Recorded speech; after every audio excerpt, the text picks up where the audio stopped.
네, 여러분 안녕하십니까. 자, 제가 지난 시간에 말씀드린 대로 이번 시간부터는 그 카르마 법칙이 구체적으로 어떤 원리에 의해서 돌아가는가를 보려고 하는데, 그걸 보기 전에 이제 우리가 어떤 여정을 나설 때 항상 그 목표가 뭔지를 아는 것이 중요하지 않겠어요? 그래서 이 카르마 법칙이 지향하는 그 궁극의 목표가 과연 무엇이냐, 그걸 잠깐 말씀드리고 그 다음 주제로 넘어가겠습니다. 그걸 제가 그렇게 말씀드렸죠. 그 오메가 포인트. 그러니까 인류가 어떻게 생겨났는지 모르지만 생겨나서 지금 계속 굴러가는데 결국은 그 오메가 포인트라는 대로 다 수렴이 된다. 그래야 인류의 그 진화 과정이 끝난다. 이런 얘기들을 많이 합니다. 씨어, 영적으로 밝은 분들이 그렇게 얘기를 많이 하는데, 그래서 그 오메가 포인트로 향한다는 게 뭐냐? 이제 그걸 조금 각 종교에서 얘기하는 걸 보면 가장 흔한 건 그 신과 다시 하나가 되는 거. 또 불교에서는 그걸 원 마인드, 일심이죠, 일심. 그 대승기신론에서 깊게 논의했던 일심. 이게 물론 불교의 용어긴 하지만 이미 제가 레리 도시라는 사람이 쓴 책을 봤는데, 그 사람 제목이 아예 원 마인드예요. 그거 다 알고 그 불교와 거의 비슷한 그런 얘기를 하고 있어요. 아니면 좀 더 종교적인 색채를 빼고 객관적으로 학술적인 용어로 얘기한다면 cosmic consciousness, 우주의식. 종국의 목표가 우주의식과 하나 되는 거. 또 절대지성, supreme intelligence. 불성이라고 해도 틀릴 건 없습니다. 부다 네이처. 또 힌두교에서는 브라만이라고 그러고.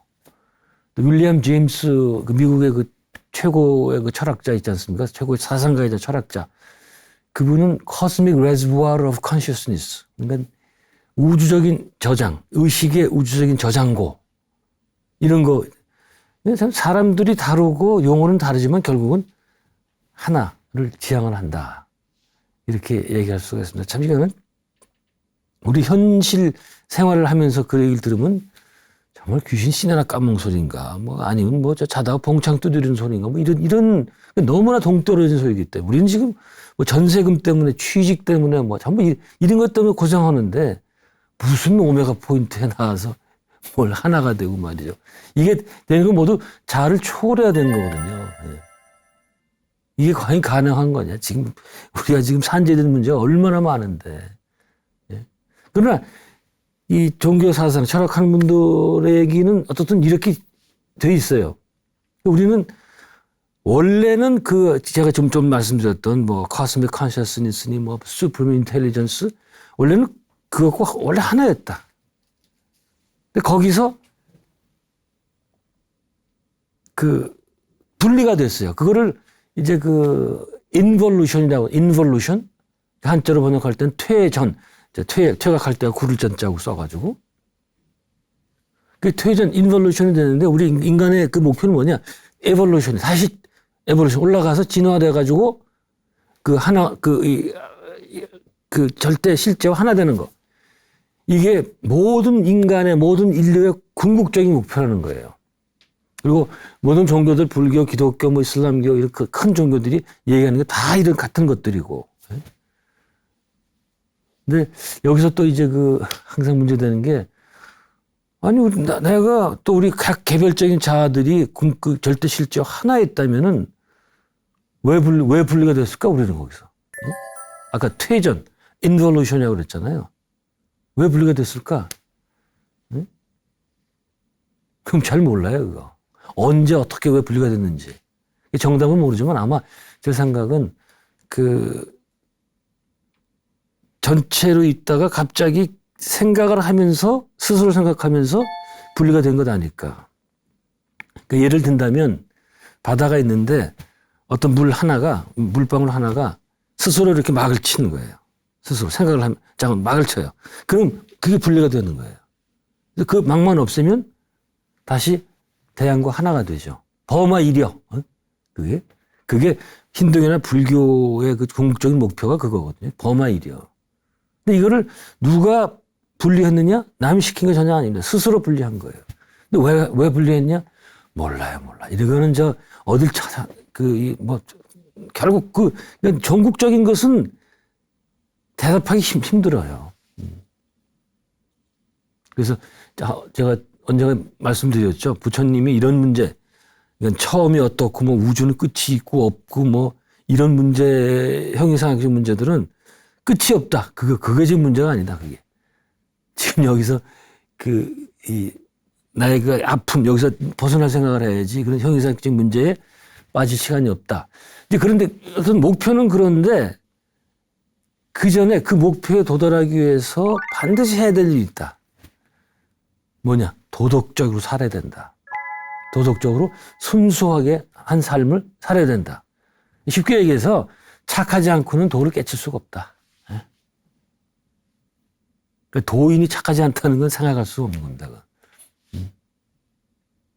이 착하고 그다음에 이 좋은 마음씨를 갖는 게 모든 종교에서 그 첫 번째로 시작이 됩니다. 불교도 뭐예요? 저도 이제 대학교 때 절에 가서 참선을 하는데 화두는 뭐 그 언감생신이고 그건 뭐 잘 잡히지도 않고요. 뭐 초기니까 그럴 테지만 가장 많이 드는 생각이 참회더라고요. 참회. 나 이전에 잘못했던 게 쫙 생각이 나는 거예요. 그러면서 정화가 되는 거죠. 또 기독교도 마찬가지예요. 예수님이 처음에 와가지고 세상 종말이 다가온다. 어서 회개해라 말이죠. 모든 종교는 그런 식으로 처음 참회, 회개, 뉘우치는 것부터 시작이 됩니다. 근데 바로 이 일을 해주는 게 카르마 법칙이에요, 이게. 나로 하여금 도덕적인 삶을 살게 해주는 거. 이게 카르마 법칙. 그러니까 카르마 법칙이 참 중요한 거죠. 이거 똑같은 얘기를 에드가 케이스도 했더라고요. 그 사람이 뭐라고 그런가니 카르마를 통해서 반복적으로 교훈을 익히는 것, 제가 말씀드린 것처럼 계속 우리 생을 달리하면서 이제 카르마 법칙에 따라서 배우잖아요. 이걸 뭐라고 부르는 거 아니? 이 사람은 카르마 법칙을 우주적인 교육 심리학적 법칙이라고 불렀어요. 그거 좀 길긴 한데 우주적인 교육 심리학이 우리를 심리적으로 교육하는 그런 우주적인 법칙이 카르마 법칙이다. 이 양반이 케이스 스터디 한 게 17,000개인가 뭐 그래요. 그렇게 많은 라이프 리딩을 하고 결론 낸 게 이겁니다. 까르마 법칙이라는 거는 우주적인 교육 심리학적 법칙이다. 저는 뭐 절대적으로 동의를 합니다.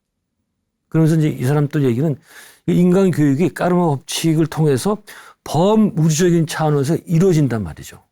그래서 우주적인 법칙이라고 하는 거예요. 그러니 참 이렇게 생각해도 저렇게 생각해도 까르마 법칙이 얼마나 중요한가를 알 수가 있습니다.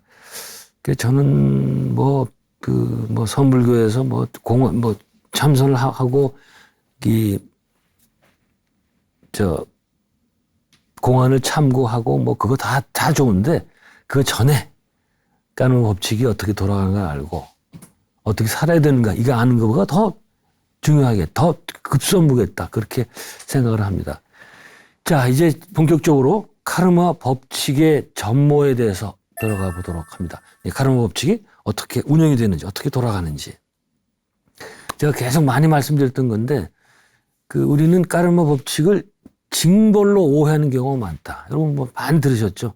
내가 전생에 무슨 죄를 졌길래 이런 일을 당해야 되나 이런 거. 근데 까르마 법칙은 전혀 그런 징벌적인 의미가 아니고 그냥 하나의 경험을 선사할 뿐이다. 근데 굉장히 복잡하게 돌아간다. 제가 말씀드렸는지 모르겠는데 저기 그리스 밑에 있는 어딥니까 키프로스 섬의 성자 다스칼로스라는 사람도 이제 이 지중해 성자 책이 1, 2, 3권 나온 게 있거든요. 그도 대단한 분인데 그도 자기도 다 파악할 수 없다. 그렇게 실토를 하더라고요. 그만큼 복잡해요, 이게. 제가 복잡한 이유는 이제 말씀드릴 겁니다. 잘못 생각하면 이제 까르마 법칙의 원리가 뭐예요? 부메랑 법칙이라고 그러잖아요. 그래서 우리가 지은 대로 콩 심으면 콩이 나고 팥 심으면 팥이 난다. 이렇게 해서 사람들은 간단하게 내가 이전에 지은 것을 그대로 받는 거라고 생각하기 쉬운데 그렇게 쉽게 얘기 못 한다. 왜? 어떤 한 행동을 했죠. 이전에 뭐 전생이든 이번 생이든 했죠. 근데 그 결과가 나중에 있는데 이게 진행되면서 다른 변수들이 계속 들어오거든요. 그러면 이게 나중에 결과가 바뀌는 거예요. 네? 얼마나 이 복잡한가는 제가 뒤에서 상세하게 말씀드리도록 하겠습니다. 한번 또 그런 얘기 했었죠. 제가 미국에서 대학원 공부할 때 책에서 본 건 무슨 책인지 제 기억이 안 나요. 붓다하고 다른 수행자하고 이제 서로 뭐 겨루기는 아니고 예측을 해보자. 어떤 예측? 어떤 그 사람이 죽었는데 그 사람이 죽은 다음에 어느 하늘에, 어느 천에, 어느 그 장소에 태어나, 영적인 곳, 그걸 예측을 하기로 했는데 붓다만 맞춰요. 응? 다른 사람 틀립니다. 다른 사람도 거의 붓다와 같은 그 수준에 있던 사람인데, 근데 왜 몰랐는, 다른 사람 틀리는 거니, 이 사람, 죽는 사람이 마지막 죽을 때 한 생각을 가졌다는 거예요. 일념을 가졌어요. 근데 그거를 붓다는 그것까지 감안해서 그 다음 예측을 했는데 다른 수행자는 그걸 빼놓은 거예요. 그래서 예측이 틀렸다. 그러니까 그렇게 작은 생각 하나가 바꿀 수 있다 이거죠. 예. 그래서 가르마를 그렇게 쉽게 이게 뭐가 해서 뭐가 된다 이렇게 쉽게 예측할 수가 없다 이거예요. 아까 얘기했던 다스칼로스는 그런 얘기도 해요. 가르마 법칙이 돌아가는 그 세부적인 그 모습들은 천사들도 모른다. 천사라면은 제가 알기로는 인간과는 다른 진화의 법칙을 따라서 이제 진화하는 존재들. 천사들은 이 몸이 없죠. 몸이. 우리 인간처럼 몸이 없고 그냥 그 에너지, 그 영체로서 계속 거기서 이제 진화하는데, 그 얘기는 그 생각이 나네. 서양 중세의 스콜라 철학자들이 스콜라 철학이라는 생각하면 쓸데없는 거 많이 생각하는 그런 거 아니에요. 그 사람들이 어떤 거 가지고 고민했는가 하니 아주 얇은 핀 위에 천사가 몇 사람이나 앉을 수 있겠느냐. 뭐 그런 거 가지고 토론하는 걸 제가 읽은 적이 있어요. 왜 그런가 하니 천사라는 건 몸이 없잖아요. 그냥 에너지로 되어 있는데 그런 존재가 아주 뾰족한 이 핀 위에는 어느 정도 앉을 수 있을까 뭐 그런 얘기 제 기억이 나는데 어쨌든 천사는 그런 영적인 존재이기 때문에 굉장히 영적으로 높은 존재들이거든요. 이런 존재들도 다 모른다. 예. 우리가 그 물리학적 법칙으로 설명할 수 있잖아요. 카오스 이론 제가 한번 얘기했죠. 카오스 이론. 제일 간단한 게 뭐 서울에서 나비가 팔락거리면 런던에서는 태풍이 일어날 수도 있다. 그러니까 나비가 팔락거리는 그 아주 간단한 요 몸짓이 그게 이제 그 전체 기후가 진행되는데 그게 한 변수가 들어가면서 처음에는 아무 이 변화가 없죠. 근데 그 계속 가다 보면 런던쯤 가서는 태풍이 일어나게 된다. 이게 컴퓨터 시뮬레이션으로 증명이 된 거예요. 컴퓨터에다가 어떤 일을 해놓고 그 쫙 진행시킵니다. 그러다가 하나는 그냥 놓고 다른 컴퓨터에는 뭔가에 아주 요만한 변수를 하나 집어넣어요. 그래서 나중에 변화를 봤더니 너무나 큰 차이가 난다는 거예요. 그래서 이래서 나오는 게 카오스 이론이거든요. 이게 이 카르마 법칙도 마찬가지다 말이죠. 그래서 우리가 이전에 같은 잘못을 해도 또 어떤 같은 선행을 해도 어떤 과보가 부과될지는 잘 모른다. 그래서 제가 보면은 자꾸 공부할수록 모르는 게 훨씬 많아요. 그러니까 이게 과보가 올 때 어떤 경우에는 직접적으로 오죠. 뭐 내가 한 대 때렸으면 한 대 맞는 거. 어떤 때는 간접적으로 와요. 혹은 또 상징적으로 오고. 이 크게 셋을 이렇게 나눠지거든요. 크게. 그다음에 그 과보가 한 번에 올 거냐? 아니면 뭐 여러 번 나눠서 올 거냐? 또 뭐 몇 년 동안 올 거냐? 아니면 뭐 몇 생 동안 올 거냐? 이거를 확실히 알 방법이 없다. 거기다가 상대방에게 직접적인 위해를 가하지 않았지만 뭐 때리거나 뭐 자건 그런 식으로 그러나 그를 의도적으로 아주 강하게 오랫동안 무시하고 조롱하는 태도를 지녔다면 따라서 이 얘기 뭐는 거 아니 저 사람을 직접 어떤 그 물리적인 위해는 가지 않았어요. 그러나 혼자 그렇게 막 저 사람 미워하고 조롱하고 말이죠. 근데 제가 나중에 예시를 할 건데 저 사람은 몰라요. 저 사람은 내가 자기를 그렇게 무시하고 뭐 이런 걸 몰라요. 근데 그럼에도 불구하고 나는 거기에 대한 과보를 받게 된다. 오히려 이제 한 대 때리는 보다 그렇게 나쁜 그 마음의 그 자세가 더 나쁜 과보를 가져올 수 있다. 제가 나중에 이제 적나라한 예를 들어볼 겁니다. 생각해 보세요. 그 사람 면전에 대고서는 막 조롱하고 이러는 건 사실 더 나쁜데 그렇게 안 하더라도 혼자서 그냥 막 깔보고 말이죠. 뭐 이런 다른 사람을. 근데 그것조차도 나중에 과보가 있다. 그 말씀입니다.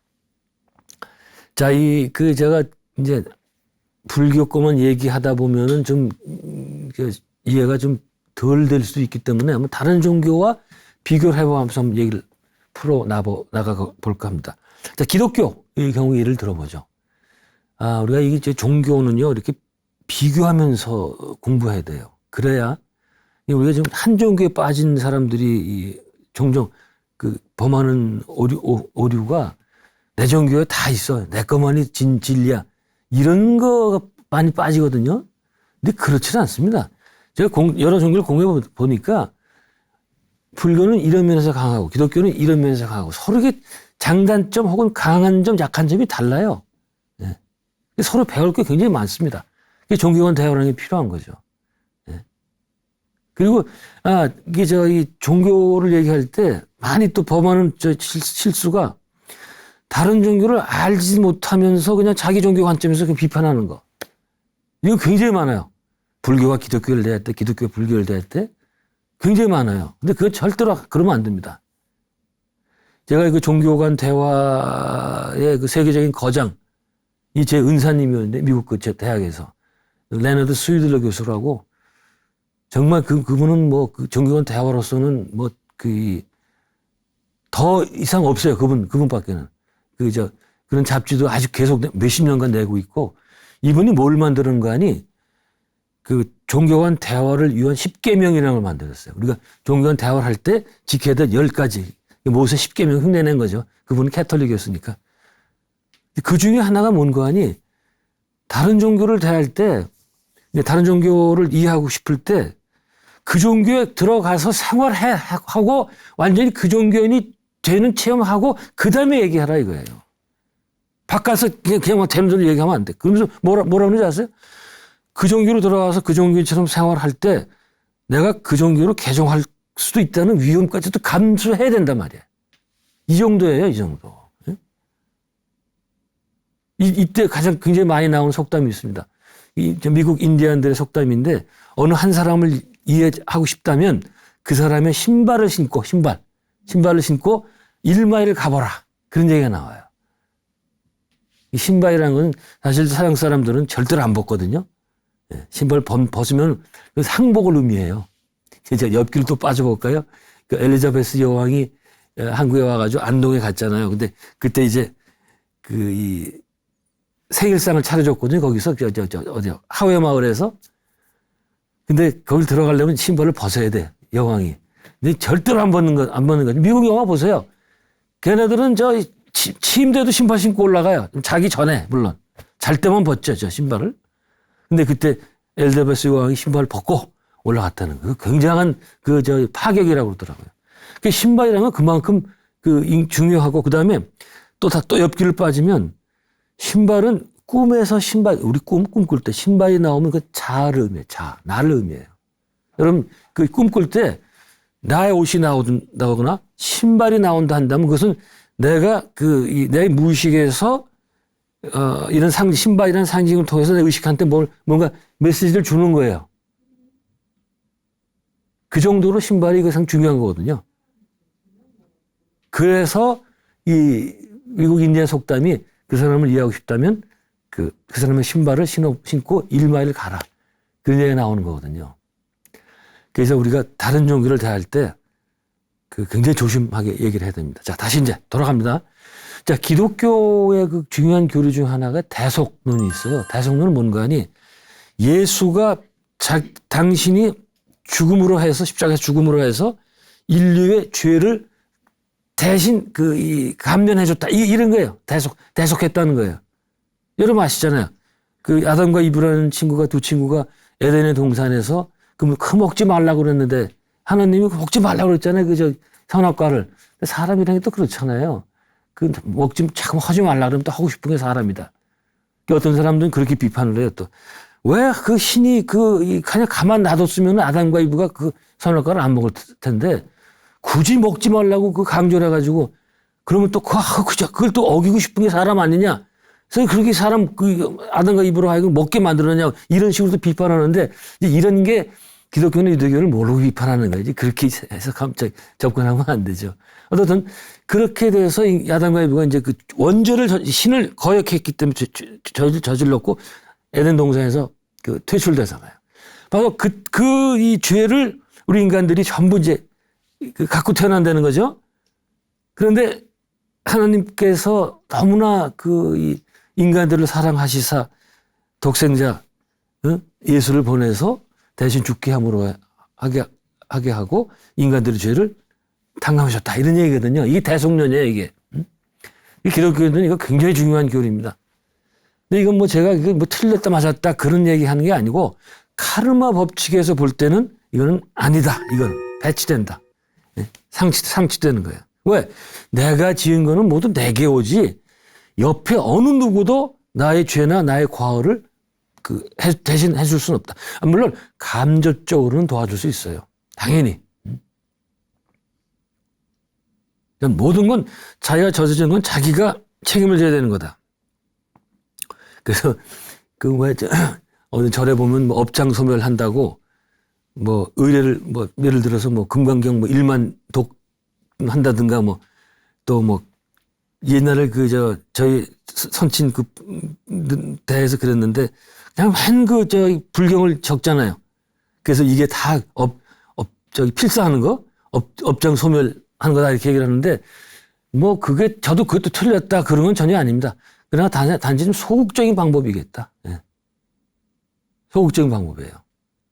효과가 없는 건 아닌데 역시 효과는 자기가 두 발을 나서서 자기가 봉사하는, 자기가 뛰어드는 거. 예? 그래서 이 선한 업을 스스로 짓는 것. 이게 가장 좋은 방법이겠다. 그래서 제가 이 관점에서 이제 얼마나 이 선한 업을 짓느냐. 여러분 그 책을 보셨는지 모르겠는데 예수보살이라는 책이 있습니다. 예수보살. 이거는 서강대 정규학과에 계셨던 기유성 교수께서 쓰신 책인데 이분은 개신교인이에요. 근데 불교에서 굉장히 정통하고 어느 정도 실력가인간이 일본의 정토종의 아버지라고 할 수 있는 칠란. 일본 발음은 신란이죠. 칠란에 대한 책을 영어로 써가지고 미국 UCLA인가요? 미국 대학 출판사에서 냈어요. 그 책을. 자, 여러분 아실지 모르겠는데 미국은요 어느 출판사보다 대학교 출판사에서 그 책 내기 어렵습니다. 이 한국은 왜 자기 대학에 있는 교수들이 어디 좀 다른 출판사에서 안 내주니까 자기 대학 출판사에서 내고 이런 게 많거든요. 근데 미국에서는 절대 안 그래요. 미국에서는 책 내는 게 얼마나 어려운 거니 출판사에서 원고 보내잖아요. 이게 2년이 걸려요. 2년. 한국은 2주일이면 끝나요. 평가가. 미국에서는 2년이 걸려요. 왜? 갔다가 이 전문가들 뽑고 전문가들한테 다 그 원고 보내서 또 그거 보는데 또 6개월 걸리고 이런 식으로 해서 그걸 다 통과해가지고 이분은 일본 승려의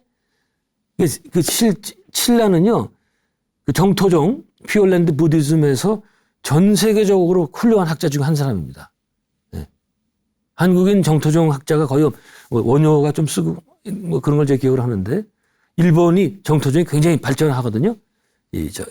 퓨어랜드 부디즘. 교토에 가면은 바로 교토역 앞에 동본원사, 서본원사, 작은 법당이 한 2,000명은 들어갈 수 있는 그런 큰 법당. 그게 전부 다 정토종 관계. 예. 나무아미 탑을 해서 서방 정토로 가는 그런, 그래서 그렇게 일본이 강한 데인데 그 태두의 승려의 사상을 연구를 해서 책으로 써가지고 영어로 써서 미국 출판사에서 냈다. 이거 지금 한국 불교학자 가운데서 그럴 수 있는 사람이 있을까 지금 모르겠어요. 잠깐만, 이분이 예수 보살이라는 책을 썼는데 예수가 바로 보살이다 이거예요. 그러니까 불교에서 말하는 보살과 예수가 하는 행동과는 일맥상통한다. 그렇잖아요. 그 관세음보살 어떤 사람, 불교에서 보살, 뭐 지장보살 같은 분은 어떤 사람들이에요? 그 보살이면 이 부처님 바로 밑등급이니까 뭐 거의 붓다가 다 된 분들인데 스스로 지옥에 가잖아요. 마찬가지다. 예수도 그 얼마나 높은 분이겠어요. 이런 분이 이제 생사 고고에 왔다는 것은 정말 이게 지옥에 들어온 거예요. 제가 이게 이해가 잘 안 되신 게 어떤 비유를 드는 거 아니, 이런 성인들, 예수 같은 성인들은 비행기로 치면 1등 칸에 탈 수 있는 분인데, 이게 좋지 않은 비유인데 좀 쉽게 설명하려고 그럽니다. 1등 칸에 탈 수 있는 분인데 스스로 화물칸으로 내려오신 거예요. 화물칸으로. 3등 이코노미도 아니야. 네? 그래서 제가 예수님 말 중에 제일 좋아하는 게 이런 구절이 있습니다. 나는 당신은 섬김을 받으러 온 게 아니라 섬기러 왔다. 야, 이거 정말 박수가 안 나오지 않습니까? 이런 성인이, 네? 우리는 조금만 잘나도 나를 추앙해라. 추앙이라는 말이 얼마 전에 인기를 얻었었죠. 이러고 그냥 나를 따르라 이러는데 예수님은 섬기러 왔다. 이게 바로 보살의 자세 아닙니까? 그래서 예수 보살. 그리고 이런 자세로 살아야 이 까르마 법칙에 따라서 다 옛날 까르마 탕감하고 굉장한 발전을 이룰 수 있겠다. 네. 여기까지가 이제 그 대성론에 관한 얘기인데요. 이것과 더불어서 기독교의 그 교리 중에 가장 중요한 일종의 슬로건이라고 하는 건데, 신은 사랑이시다라는 건 뭐야? God is love. 얼마나 많이 얘기하는지 몰라. 아니면 우리 한국 고속도로 가다 보면 광고판이 있죠. 무슨 인단 회사가 만든 것 같은데 Jesus loves you 뭐 이렇게 써놨어요. 그래서 내가 그거 볼 때 한국이 뭐 기독교 국가야 뭐 저런 게 어떻게 있냐 말이야. 또 옆길로 좀 빠져볼까요? 고속도로 달다 보면은 어딘지 어디 가다 보면 표지판에 배론 성지라고 써 있어요. 엑시트 나오고 배론 성지래. 그래서 아니 배론은 그거 아니에요? 황사영이 중국에 있는 블란속 군대 해군에게 해코지 고자질 해가지고 군대 끌고 와서 조선을 정복하고 조선을 기독교 국가로 만들어 달라는 그 백서 편지를 갖고 있다가 걸려서 죽은 데가 배론 아닙니까? 캐톨릭, 응? 황사영은 캐톨릭이었죠. 그게 캐톨릭한테는 성지죠. 근데 그게 무슨 고속도로 표지판에 나와서는 안 돼요. 그거는. 그렇지 않아요? 그럼 한국이 캐톨릭 국가입니까? 지금 그런 일들이 너무 자행이 많이 되고 있어가지고 불교에서도 뭐 그거 대응을 하긴 하는데 제가 보기엔 부족하더라고요. 그게 더 이렇게 세게 해야 되는데. 잠깐. 신은 사랑이시다라는 게 아까 제가 말씀드렸죠. 신은 인간을 너무 사랑하셔가지고 독생자. 독생자. 그럼 엄마는 누구예요? 그럼 예수의 엄마는 없어요. 잠깐. 하나님이 혼자 만들어냈네. 우리한테 보내가지고 이제 죽게 했다. 그게 너무 사랑하기 때문에. 이렇게 얘기를 하는데 아까 제가 말씀드린 대로 자기 죄는 어느 누구도 예수 할아버지가 와도 탕감하지 못한다. 예를 들어서 자기 아들이 살인을 했단 말이죠. 그럼 아버지가 아들 대신해가지고 감옥에 갈 수는 없는 거 아니에요. 네? 그렇잖아요. 마찬가지예요. 하나님 아버지가 와도 그거는 내가 지은 거는 대신할 수가 없습니다. 그러나 옆에서 도와줄 수는 있죠. 가령 아들이 이제 감옥서 갔으면 아버지가 계속 감옥에 있는 아들 위해서 뭐 여러 가지 일을 할 수가 있겠죠. 회개를 시킬 수도 있고 뭐 돈을 줄 수도 있고 뭐 그런 건 가능해요. 그런 거는. 예수가 와서 이 죽은 게 우리 죄를 탕감하려면 이제 제가 대학원 수업 시간에 그런 얘기도 했어요. 예수 같은 사람이 죽임을 당하는 것은 우리에게 어떤 거울 같은 행동이 뭔가니 예수 같은 분들은 너무나 맑고 깨끗하기 때문에 이런 분이 나타나면 우리의 어두운 면들이 다 비춰진다는 거죠. 거울이야, 거울. 거울 이론. 싫어요, 그게. 우리의 지저분한 면들이 막 보이고 그러니까 그래서 어떡한다? 죽여버립니다. 그 이제 그런 이해가 간디도 이제 그런 것 중에 하나다. 워낙 맑고 하고 그러니까는 결국은 죽임을 당하잖아요. 선지자들의 그 역경, 그런 얘기를 합니다. 그런 거에 비해서 부처님은 이제 항상 이 양반은 동네로 이제 도시로 사람들 속으로 직접 들어오진 않고 항상 옆에 있었기 때문에 이제 그런 걸 좀 피할 수 있었던 것 같아요. 네. 그리고 인도에서는 워낙 구루, 스승을 경배하는 게 발달되어 있기 때문에 이제 그런 예수 같은 그런 험한 꼴은 안 당하셨죠. 그때 예수가 죽은 문제에 대해서 할 말이 참 많아요, 사실은. 한 가지만 옆길로 세고 그냥 지나갑시다. 이제 예수님이 이렇게 가셨잖아요. 근데 이 십자가를 보면 못을 다 여기다 박죠, 여기다가. 예? 손에다가. 이게 다 그렇게 알거든요? 아니에요. 이거 그렇지는 않습니다. 못은 여기 팔뚝에다 박아요, 여기다. 생각해 보세요. 여기다 박으면은 이게 당이 나겠어요, 이게? 뭐 아무 뼈가 없는데. 여기 뼈 있는 데다 박아가지고 걸리게 만드는 거거든요. 예? 근데 그 기독교 성화 보면 전부 여기다 박아놨어요. 그 어떤 또 옆길 빠지면은 기독교인 가운데서는 예수님을 너무 사랑하사 예수님의 몸에 났던 상흔을 똑같이 경험한 사람도 있어요. 프란시스코 성인도 그렇고. 그래서 막 손바닥, 그다음에 발등, 여기도 못을 박았으니까, 그다음에 여기를 한번 창을 찔리잖아요. 여기서 피가 나요. 진짜 그런 일이 뭐 사진도 제가 다 봤습니다. 근데 생각해보세요. 예수님은 멀쩡히 여기다 박혔는데 이게 이제 이 십자가형이랑은 뭔 관이? 당시에 가장 독한 형벌이었다. 이게 기독교인들도 아무도 잘 모르더라고요. 이렇게 박혀 있잖아요. 박을 때도 얼마나 아프겠어. 생각도 못 해. 근데 이러고 금방 죽는 게 아니고 며칠을 간대요, 며칠을. 그러면 뭐 이 탈수증 걸리고 또 여기서 뭐 피가 안 통해서 심장 압박도 엄청나고 밤에는 춥고 낮에는 막 새떼들 막 몰려오고 엄청난 고문당하다 죽는다는 거예요. 굉장히 고된 형벌이라는 거예요, 그게. 근데 예수님은 다행히 몇 시간 만에 돌아가셔가지고 그런 꼴은 내는데 어떻든 여기다 했는데 왜 이 후대 기독교인들은 왜 손바닥에서 피가 나옵니까? 그게 뭐예요 도대체? 그게 뭐야? 어떻게 된 거예요? 제가 답은 아는데 그냥 넘어가겠습니다. 그건. 자, 어떻든 옆길 고만 세고 시간도 많지 않고 자, 신이 사랑이라면 아까 신은 사랑이시다 그랬는데 그럼 설명이 안 되는 너무 많잖아요.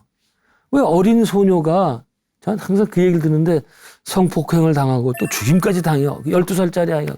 걔가 뭔 잘못이 있어요. 전쟁에서 죽어가는 어린 아이들 하나 잘못한 게 없잖아요. 걔들이야말로. 신은 사랑이라는데 왜 그렇습니까?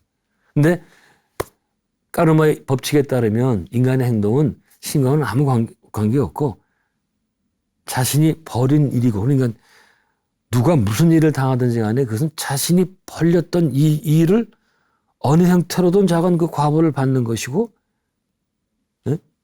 그거를 이제 본인이 이제 받게 되는 거죠. 그럼 신은 무슨 일을 하는 거냐? 아까 말씀드린 것처럼 신은 까르마 법칙을 통해서 끊임없이 사람으로 하여금 이 좋은 길로 인도하게 해주는 거. 그러니까 인간이 어떤 일을 당하는 거는 자기가 했던 일의 과보다. 그러면 인간은 뭐냐? 신은 뭐 하는 거냐? 그런 일을 당했을 때 까르마 법칙을 작용시켜서 그걸 깨우치게 하는 거. 그러면 사랑이다.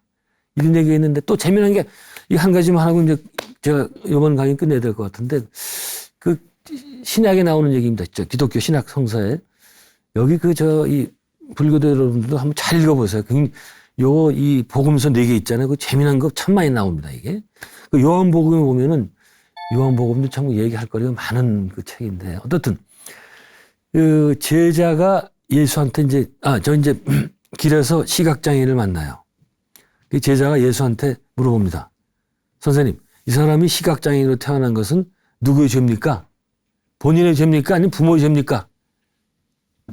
그랬더니 예수님 답이 이것은 누구의 죄도 아니고 다만 하나님이 하시는 일을 나타내고자 하십니다. 뭐가 있어 보여줘야 돼, 애기가. 저는 이거 볼 때마다 예수님이 참 머리가 좋구나. 저 질문을 했을 때 뭐예요? 본인의 죄냐? 아니면 부모의 죄냐? 양자택일 하라고 그러는 거 아니에요? 이때 양자 하나라도 택하면 스승의 체면 구기는 거예요, 아주 이거. 예? 싹 잘 빠져나가야 돼요. 또 비슷한 예가 또 있었죠. 한번 이 간음한 여인을 데려옵니다. 예수 앞으로. 어떤 이제 무리의 사람들이. 그러면서 예수한테 그래요. 자, 이 여인을 간음을 했다.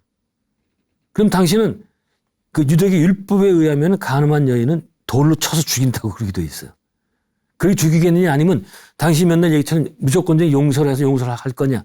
양자 또 택이래, 양자 택일. 야, 이게 근데 기독교인도 모르는 얘기인데 이게 왜 이거 어디서 온 친구들인 거 아니? 당시에 이제 이 유대교 본부가 있을 거 아니야, 헤드쿼터. 거기에 제도권에 있는 친구들, 높은 사람들이 자만 소문을 들어봤더니 또 밑도 끝도 없는 30대 초반의 젊은 친구가 여호수아라는 친구가 예수가 뭐 이상한 소리 하고 다니고 배운 거 초족 이런단 말이야. 한번 가서 좀 확인 좀 하고 이 질문을 해서 좀 곤란하게 만들어라. 그래서 보낸 거예요, 그게. 그래서 그렇게 이 질문을 아주 날카로운 걸 해서 갖고 왔죠. 예수가 그때 제가 농담입니다. 좀 긴장했던 것 같아요. 그 질문을 듣고서는 예수님 몸을 구부리고 땅에다 뭘 씁니다. 제가 그때 생각은 농담이에요, 그냥.